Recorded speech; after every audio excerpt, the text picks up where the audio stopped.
భారతదేశంలో అల్లకల్లోలం సృష్టించి ప్రపంచవ్యాప్తంగా హ్యాపీగా ఎంజాయ్ చేస్తున్న తీవ్రవాదుల్ని పాకిస్తాన్‌లో గుర్తు తెలియని వ్యక్తులు కాల్చి చంపుతున్నారు.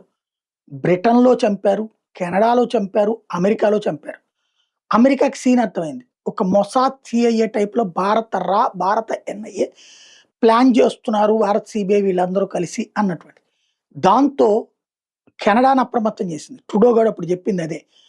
తీరా చూస్తే కెనడా ఉగ్రవాదిని కాపాడుకొచ్చిందని ఆ తర్వాత అర్థమైంది.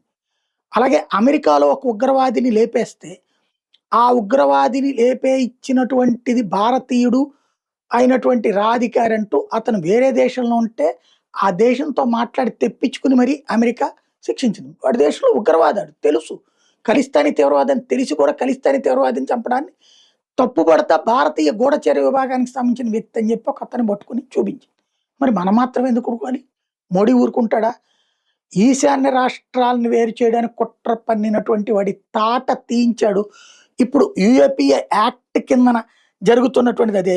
మాథ్యూ వాన్ డైక్ అనేటటువంటోడు ప్రపంచవ్యాప్తంగా 21 అల్లకల్లోలాలకు కారణమైన వాడు.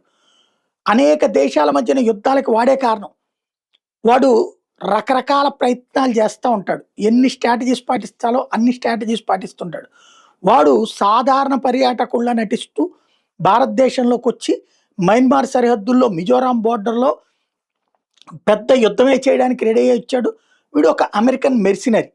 వాడికి సపోర్ట్ అక్కడ అమెరికన్ ప్రభుత్వం నడిపించేది. వాడిని పట్టుకున్నారు మనోళ్ళు. మామూలుగా కాలేదు. వాడు అత్యాధునిక drone warfare technology, electronic jamming systems లాంటి అత్యంత ప్రమాదకరమైన ఆయుధాలతో దాడి చేయడానికి ప్రయత్నించేటటువంటి సందర్భంలో వాడిని పట్టుకున్నారు.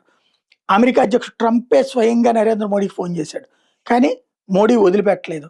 ఇప్పుడు వాడిని మొన్ననే కోర్టులో కూడా ప్రొడ్యూస్ చేశారు. రిమాండ్‌లో పెట్టారు. వాడిని బాధిన తర్వాత తెలిసిన సాక్ష్యాలతోనే ప్రపంచంలో ఎక్కడెక్కడ ఉన్నారు ఇంకా అన్నటువంటిది తేలుస్తున్నారు. మోడీ ఎక్కడ తలొగ్గలేదు. ఎవ్వడికి తలొగ్గలేదు.